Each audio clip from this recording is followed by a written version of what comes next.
when I see a space like this, which is you're high up, I don't even know what floor we're on.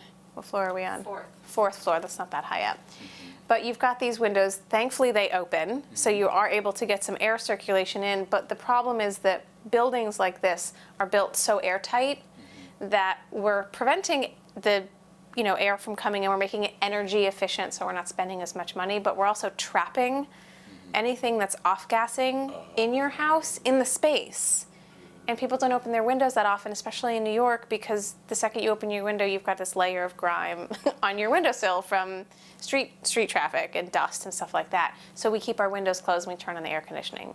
And all that's doing is circulating the chemicals that are in the pressed wood, particle board, MDF, wood that's... These are bamboo, are these solid apparently. bamboo? Or are they veneered bamboo? No, they're... Gotcha. It should be all bamboo, but... It's entirely possible that it's veneer. And bamboo, and I don't know what kind of adhesive is used, but obviously there's an adhesive that holds the bamboos together, and these often contain formaldehyde.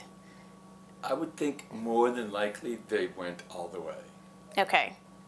It's something to be mindful of. And they're very aware of recycling. Got it. We can only use certain soaps. That's amazing. In the building? Oh, they give us memos. They're very, very aware. That's phenomenal. That's phenomenal. I've never seen that.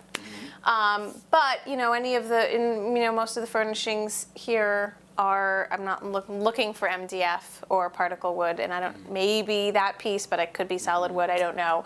But all of those pieces are... That definitely, I found that in the trash. Okay.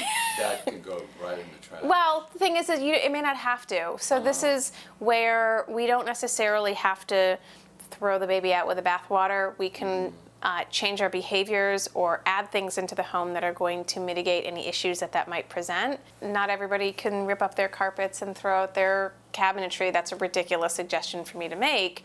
So what do we do instead? And when it comes to indoor air quality, the easiest thing to do is get houseplants.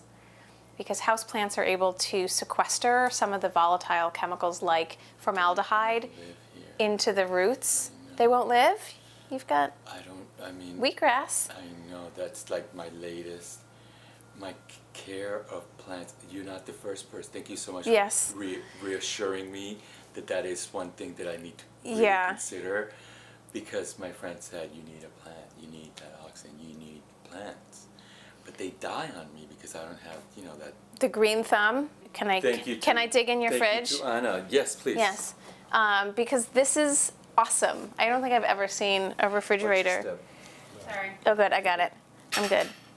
I honestly don't think I've seen a refrigerator that's as tight as this, with all the glass, and this is basically the impromptu. That's what I I know exactly what that is. I know exactly what that is. I know exactly what this is. And that's there as a replacement for Saran wrap because we don't need it. I know. At some point in your life, you've encountered the plastic Tupperware that somebody put tomato sauce in once, and it stained it orange. And no matter how many times you ran it through the dishwasher, it stayed orange. Everybody has one or has seen one of those. And the reason why is because the oils, that hot, oily, acidic tomato sauce, it's 3 of the 4 things that exacerbate leaching, right up against that plastic, and the line between the plastic, where the plastic stops and the sauce starts, actually gets blurred. And so what you end up with is those molecules are able to migrate into the physical structure of the plastic, which is why washing it doesn't take them out. That also means that those molecules, and that also means that the molecules in the plastic have now ended up in your sauce. So they've literally blurred the line. And I think that's gross and dangerous. For me, it's dangerous. It's dangerous for everybody, but yes, especially for you right now. And anything that's going to be interfering with hormones right now is something that you want to be avoiding. And a lot of these chemicals are endocrine disruptors. So they mimic primarily the estrogen, which you said you had low testosterone. So that's. I was just gonna tell you. That's, you know, there's no reason why those things can't have some relationship there. There is. And Absolutely. so like the personal care products, the household cleaners, so many of the chemicals that we're encountering every single day act as estrogen in the body and are able to block or mimic estrogen in its normal pathways, which can, of course, turn on a whole cascade of symptoms, unfortunately, some of which won't manifest for some people for 20 or 30 years. Right. So, generally speaking, plastics you want to move away from, even things like shower curtains. So we can dive into your bathroom if you want and sort of see. May I show you the curtain? Yes. I think I should get rid of it. Well, I can give you a good alternative I should get rid of it. All right, show me where your bathroom is. It's polyester. Well, polyester is not that bad. Oh. And it's actually what I would recommend. Is it a synthetic material? Yes. Does it off-gas? Very little, if at all. You can wash it. There's no leaching happening. If you had a vinyl shower curtain in here, that's something that I would say ditch that right away because that's... Oh, Laura, I had one. It was well, you don't anymore. Thank you for you don't anymore. This go is like, oh, dude, you made the right thing. You made the right decision. But these are all the right decisions. I use a polyester shower curtain. I've tried the hemp ones. I tried the cotton ones, and they get mildewy and they're moldy. They also weigh like 30 pounds. And again, I want the solutions that I have for myself and that I suggest for other people to be practical and accessible and not like, hundreds and thousands of dollars. And so, like you said, thousands of dollars. This is what I use. Right. May I ask you? Yes. I'm taking advantage of you. That's why I'm here. Not to be taken advantage of, but guys, to be asked. I've been doing this, of course. Okay. Thanks to my sister. And what about these, please? Let's see. Generally speaking. Okay, so this has fluoride in it, which I would say no to. Fluoride is a neurotoxin and interferes with thyroid hormone, and it's totally unnecessary. New York City fluoridates their tap water, so we can also talk about water filtration if you don't. I saw you have a filter. She put it on for me. Okay, but does it address fluoride? Fluoride, chlorine. Okay, so it's a reverse osmosis system? Dude. I've been doing this more. Unfortunately, I need to go, and I might feel like I might be close to someone. I didn't do it with you guys, so I might just take a little bit and just put it in. And so if it's not good, I will not use it. Yeah, I would. I mean, it's just I'll stay away from it. I'm trying to see the other things that are in here. It's got sodium lauryl sulfate, which is irritating to some people. It's got carrageenan in it, which is a seaweed derivative. I don't know if you've talked about. No, I don't know that. It's really disruptive to the intestinal tract. So that's something, it's in like soy milks and lots of thickeners. The way I've been looking at it, if I can't pronounce it, then... Yeah, I would say no to this one. This is so unusual. This contains milk and egg derivatives. Why? Why does this contain milk and eggs? I haven't even Could you just? Really, I'm just really I know, but I'm just thinking about like you're using mouth rinse of milk and eggs. I will come up with this name before I leave today. They have formulations of different essential oils because they have different microbial antibacterial properties. So it's not necessarily for your breath. It's more for literally it's bacteria. Yes. Bacteria, you're not so bad with the breath.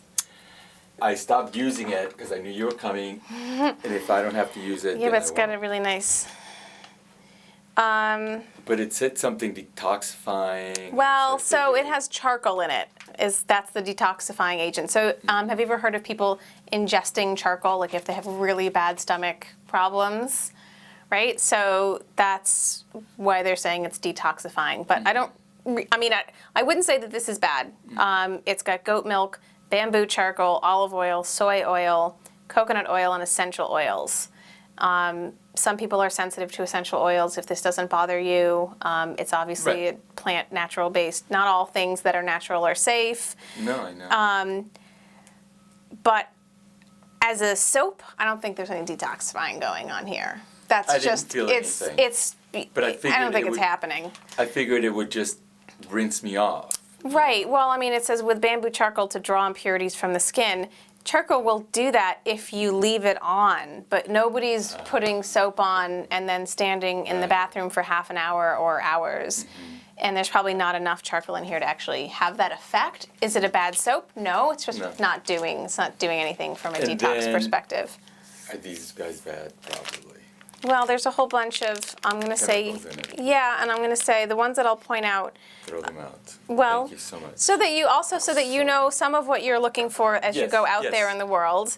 Anything that ends in paraben, methylparaben, Which she propylparaben wrote. is a good one to avoid. The word Thank you. fragrance is out unless they've specifically stated that it comes from essential oils, and even then you can be suspect or a little bit. Fragrance is a catch-all word. There's anywhere upwards of 300 chemicals just in that one word, fragrance.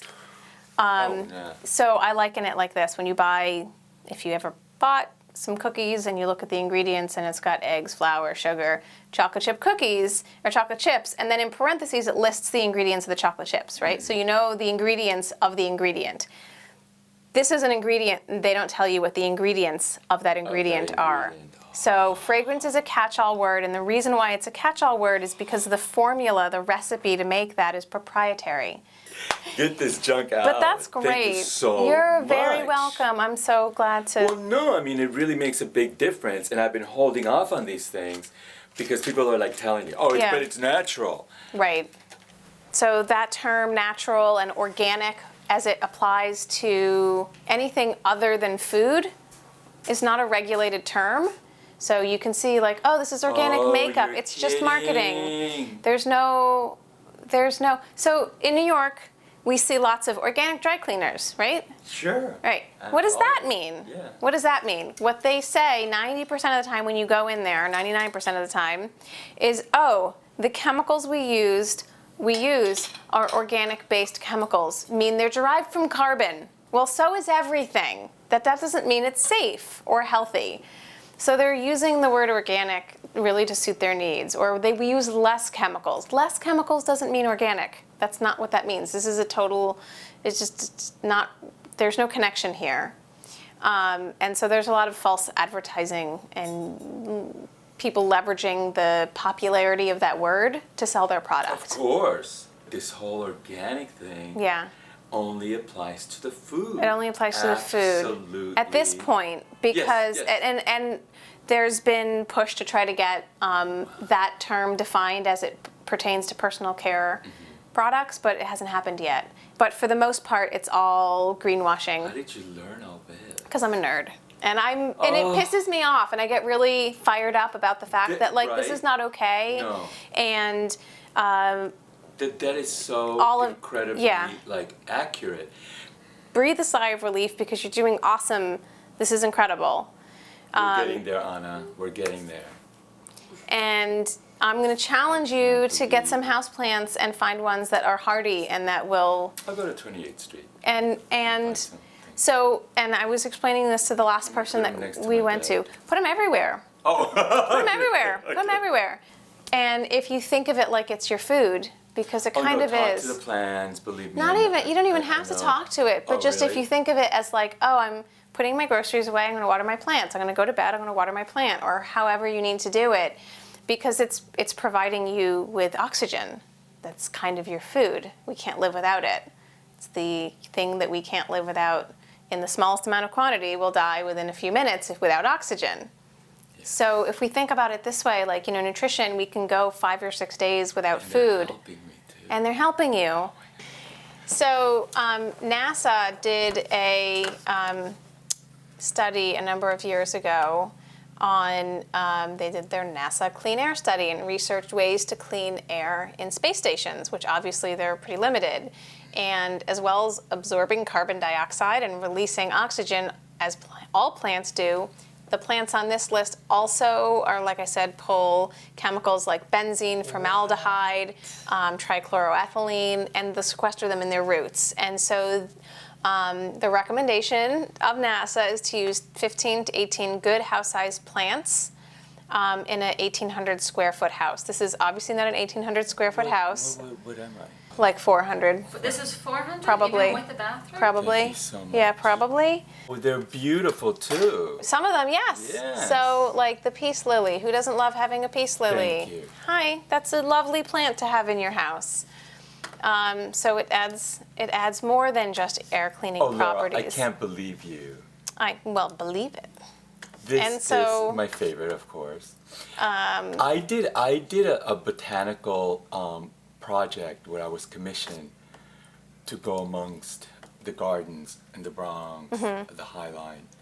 They were talking to me Yeah. because I was like this, paying attention to one, and I could hear the other one go, me, I'm pretty too. And I was like, hold on. I'll get to you.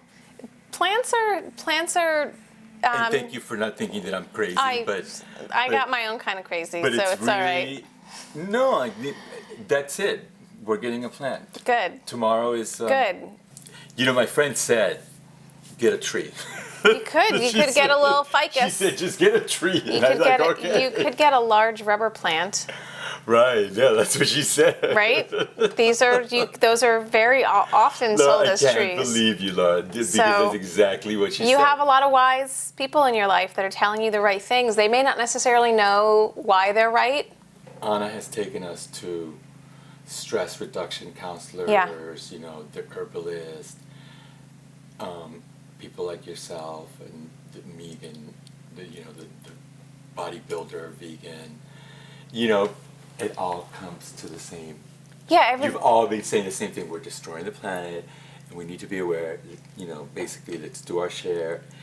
All you guys have been saying the same thing. and I really think so. I think so too, and I think also that people can. I encourage people in a way to be selfish, which sounds backwards, but here's why.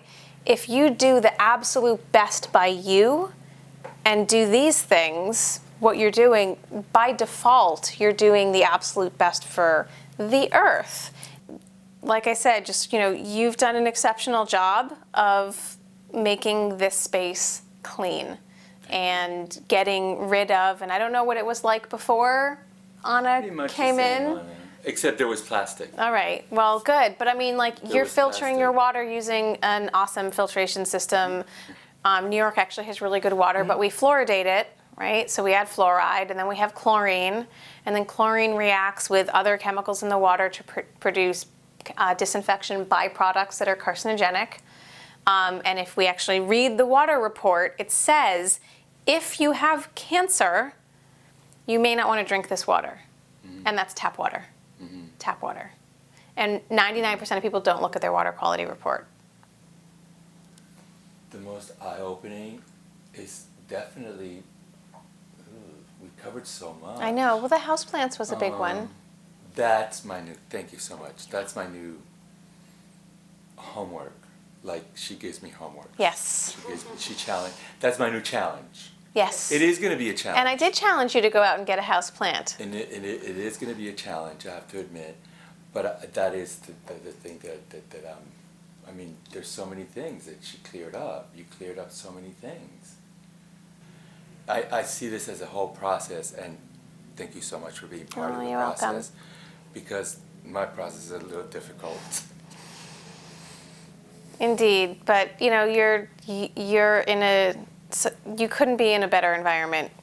Physically, in this environment it's such a clean environment. There's things that we can do to make that even better, and that's where things like the houseplants come in and swapping out your toothpaste. But they're all small things, which is so good, because it would be more challenging if you had a laundry list of things. That's what Anna said. Just think of it if you weren't doing these things. Yeah. And a huge pat on your back, because you've done a lot. You've done more than most people, and this is easily one of the cleanest homes and non-toxic homes that I've been in. That's the truth.